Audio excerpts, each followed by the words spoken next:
now we'll start the main thing what I am going to deal, that is pharmacology. That pharmacology is a subject in B.Pharm which will teach us about different drugs, how it is working in our body, and how our body is reacting to that drug. So that pharmacology is divided into two things. That is pharmacodynamic, and the second thing is pharmacokinetics. That means pharmacokinetics plus pharmacodynamics, that is totally called as pharmacology. That is a main subject in B.Pharm. In pharmacodynamics, what we are going to study, how drug is acting to our body. So what is pharmacodynamic? Pharmacodynamic is a study where we are going to study how the drug is reacting to our body. That is called as pharmacodynamics. And what is pharmacokinetics? Pharmacokinetics is the branch of pharmacology where we are going to study how our body is reacting to drug.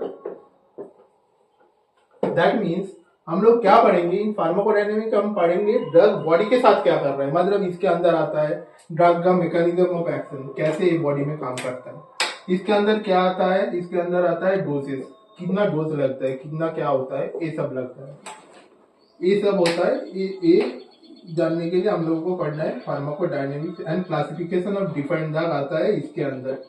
तो ये आता है, ये होता है ऐसा branch जिसमें हम लोग स्टडी करते हैं एक ड्रग बॉडी में क्या क्या रिएक्ट करता है.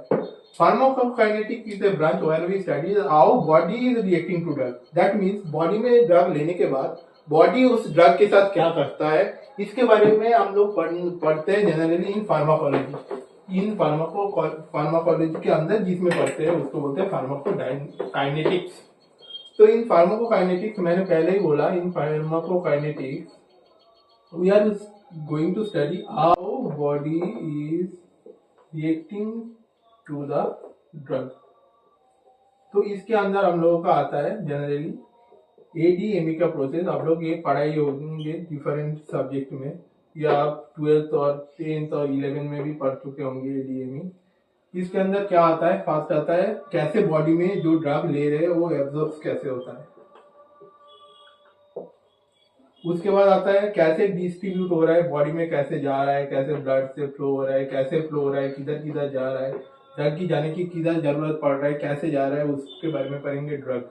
उसके बाद आता है बायो ट्रांसफॉर्मेशन या मेटाबॉलिज्म, मतलब ड्रग जाने के बाद बॉडी कैसे उसको डिफरेंट केमिकल प्रोसेस के माध्यम से एक से दूसरे चीज में कन्वर्ट करते हैं, इसको बोलते हैं मेटाबॉलिज्म. मतलब कैसे एक ड्रग को हम लोग छोटे छोटे बड़े स्पीस से स्मॉल स्पीसेज में कन्वर्ट करेंगे एंड इसको यूज करेंगे उस डिजीज के अगेंस्ट. इस बारे में हम लोग पढ़ते हैं मेटाबॉलिज्म में. तो ये बहुत इंपॉर्टेंट चीज होता है in pharmacokinetics. Then in elimination we are going to study what is the remaining drug, what is not required for the action, that is going to excrete in different, how to excrete in our from our body, कैसे वो बाहर निकल जाते हैं in our body through different routes like urine and feces is the main two way. In most of the drugs that is excreted to urine, and some kind of drugs they are excreted to feces, and different other elimination routes are there. That is not that much important, but we are going to deal again when we will study in details about all that single parameters, absorption, distribution, metabolism and excretion. There we are going to study deeper into route what are available for absorption and elimination also. The different of route for drug absorption means drug कैसे body में administer करना होता है. तो different root हम लोग अभी पढ़ेंगे, the routes of drug administration. Route of drug administration, different route जिसमें हम लोग ड्रग जनरली बॉडी में इंजेक्ट करते हैं या डायरेक्टली लेते हैं, उसको डिफरेंट क्लास में हम लोग क्लासिफाइड कर सकते हैं. The first thing is enteral part, enteral route of administration. The second one is parenteral, and the third one is topical. Enteral, that is almost mostly used in low emergency cases or for low emergency diseases. The route of administration में पहले हम लोग पढ़ना ही जाएंगे internal route of administration. A drug it is generally use for all simple drugs and all the drug what we are use in general low emergency cases. यही वो root होता है जिसमें हम लोग जो ड्रग यूज करते हैं जो नॉर्मल छोटा मोटा इमरजेंसी केसेस में यूज होता है वो सब ड्रग इस इंटरनल रूट में होता है. और यही रूट हम लोग की डेली लाइफ में यूज कर सकते हैं और इसके लिए कोई बाहर वाले की जरूरत नहीं पड़ती. जो खुद पेशेंट है वो खुद भी यूज कर सकते हैं. इसके अंदर ही आता है हम लोगों का ओरल रूट ऑफ एडमिनिस्ट्रेशन. मतलब वो सब मेडिसिन जो लोग हम लोग डायरेक्टली कंज्यूम करते हैं with water. All this things drug आता है ओरल के अंदर. ये आता है इंटरनल रूट ऑफ एडमिनिस्ट्रेशन. इसमें हम लोग क्या करते हैं टैबलेट को डायरेक्टली पानी के साथ हम लोग पी लेते हैं या बॉडी में ले लेते हैं. ये है ओरल टैबलेट्स. बट टैबलेट की इसके अंदर डिफरेंट आता है. जैसे बोकाल आता है, सबलिंगुअल आता है, एवरीथिंग आता है. जैसे बोकल इसमें हम लोग क्या करते हैं डायरेक्ट हम लोग का जो बोकल कैविटी होता है बॉडी के अंदर जो हम लोगों का टनल के अंदर जीआईटी टनल से जाता है उसके अंदर डाल देते हैं हम लोग डायरेक्टली विथ वाटर पानी के साथ ले लेते हैं. इसके अलावा भी दूसरे रूट्स है जैसे सबलिंगुअल. उसमें क्या होता है हम लोग टंग के नीचे हम लोग वो ड्रग को रखते हैं और उसके बाद च्यू करके उसको हम लोग बॉडी के अंदर एब्जॉर्ब कर लेते हैं, खुद ले लेते हैं नॉर्मल फूड की तरह. उसके बाद आता है parenterals. This is the mostly use route of administration जो यूज होता है इमरजेंसी केसेस में जिधर जो पेशेंट है वो अनकॉन्शियस रहता है, जिसके अंदर खुद का कोई सेंस नहीं रहता, खुद वो ये टेबलेट खुद से नहीं ले पाता. उसके लिए आता है पेरेंटरल जिसमें हम लोग क्या करते हैं आप लोग देखे होंगे हम लोग इंजेक्शन से कुछ ड्रग लेते हैं. उस रूट में आता है पेरेंटरल. और हम लोग डिफरेंट प्लेसेस में इंजेक्शन लेते हैं आप लोग देखे होंगे. उस डिफरेंट प्लेसेस के डिपेंड में हम लोग इस रूट को भी डिफरेंट रूट में क्लासिफाइड कर सकते हैं जो हम लोग बाद में मैं बोलूंगा जब हम लोग ये पेरेंटरल में आएंगे. बट पहले हम लोग को जानना पड़ेगा क्यों पेरेंटरल चाहिए. अगर हम लोगों के पास इतना इजी प्रोसेस है ओरल में, why we have to take drug through parenteral, why we can take through oral. The first, for that we have to study what are the different disadvantages of tablets. Tablets में क्या आता है, क्या क्या आता है. Long onset of action.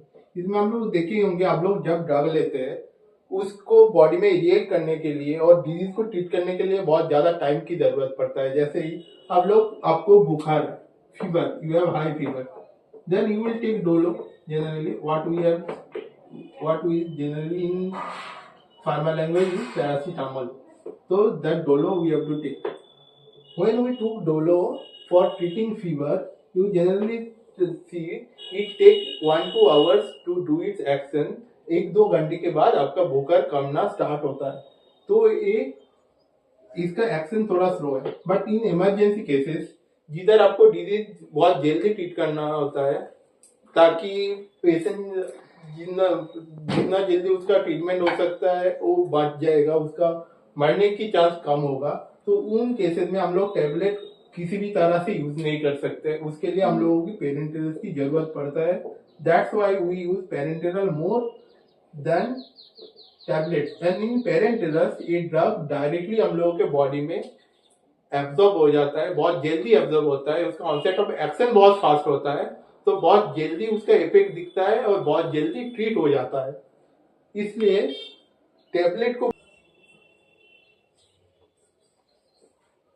इसलिए oral roots को बोला जाता है फास्ट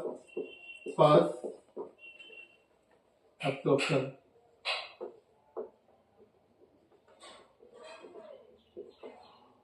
ओरल ड्रग में कहता है ये ओरल ड्रग हम लोग डायरेक्ट हम लोगों के बॉडी पे लेते हैं तो ये एब्जॉर्ब होता है जीआईटी ट्रैक में. जैसे कि नॉर्मल फूड हम लोगों के बॉडी में मेटाबोलाइज होता है in first metabolism like first stomach में जाएगा, उसके बाद इंटेस्टाइन में जाएगा, स्टोमक में डिफरेंट एसिड होगा, इंटेस्टाइनल में डिफरेंट एसिड होगा। वो एसिड वो ड्रग को एब्जॉर्ब करने के लिए और मेटाबॉलिज्म करने के लिए हेल्प करता है। वो जब ड्रग ओरल ड्रग वो उसके अंदर आता है, इसके वजह से उसको बोला जाता है fast pass of absorption. But इसमें नुकसान क्या होता है, ड्रग एब्जॉर्ब होके मेटाबॉलिज्म होते होते जाता है, तो जो ड्रग हम लोग लेते हैं वो बॉडी में जो अमाउंट होता है वो कम होने जाता है। तो अगर कोई दूसरा ऑर्गन में जरूरत पड़ता है तो उधर ड्रग का बहुत मिनिमम पार्ट ही बचता है। तो इसमें क्या होता है, ड्रग का जो बायो अवेलेबिलिटी होता है in a place that is less. But in case of parenterals we are generally going to bypass mechanism, bypass metabolism. So it doesn't goes through faster metabolism. So no metabolism in stomach, in intestine. So there is no disadvantage of that drug will get vanished or that drug viability will be less in that place. तो इसलिए पेरेंटेरल हम लोग use करते हैं, क्योंकि पेरेंटेरल्स में क्या होता है, जिस बॉडी में पार्ट में जरूरत पड़ता है उधर ही ड्रग का जो अवेलेबिलिटी होता है या ड्रग का जो अवेलेबिलिटी अमाउंट होता है वो पूरा 100% होता है। पर ओरल के लिए क्या होता है, वो डिफरेंट ऑर्गन के अंदर से गुजरता है, तो जिधर पहुंचने की जरूरत होता है उधर बहुत कम परिमाण में पहुंचता है, तो वो मेकानिज्म में बहुत लेट करता है। इसलिए हम लोग जनरली पेरेंटेरल यूज करते हैं, because in parenteral absorption is more and bioavailability is 100% in parenteral, in oral that is less. तो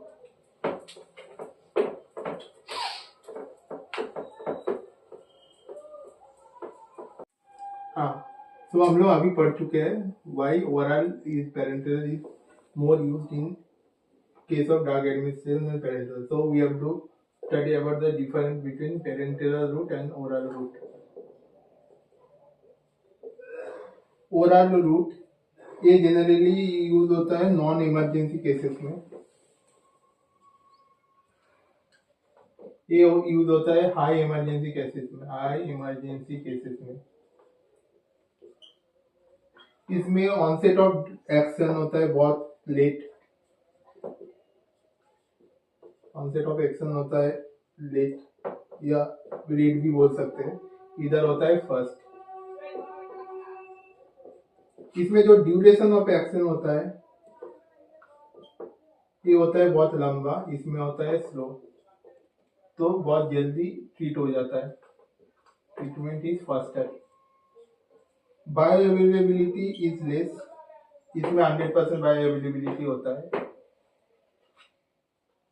fifth is less use, that is mostly used. अभी इसके अंदर भी डिपेंड क्लासिफिकेशन आता है।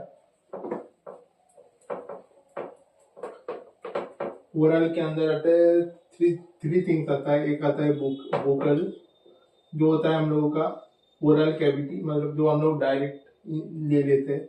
उसके बाद आता है सबलिंगुअल,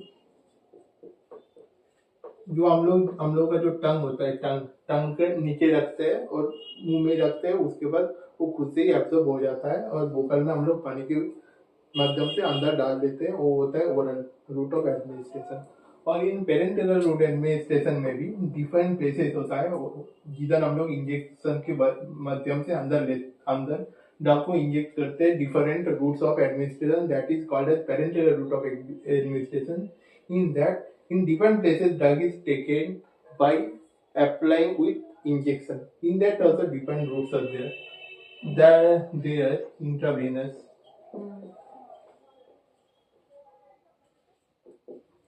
intramuscular,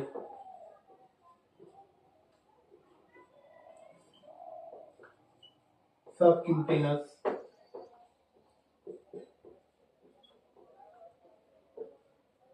intraarterial, intraarterial,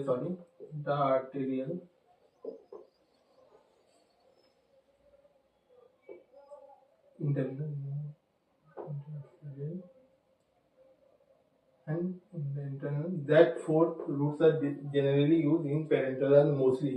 इसके अंदर भी इंट्रावेनस एंड इंट्रामस्कुलर रूट ज्यादातर यूज होता है।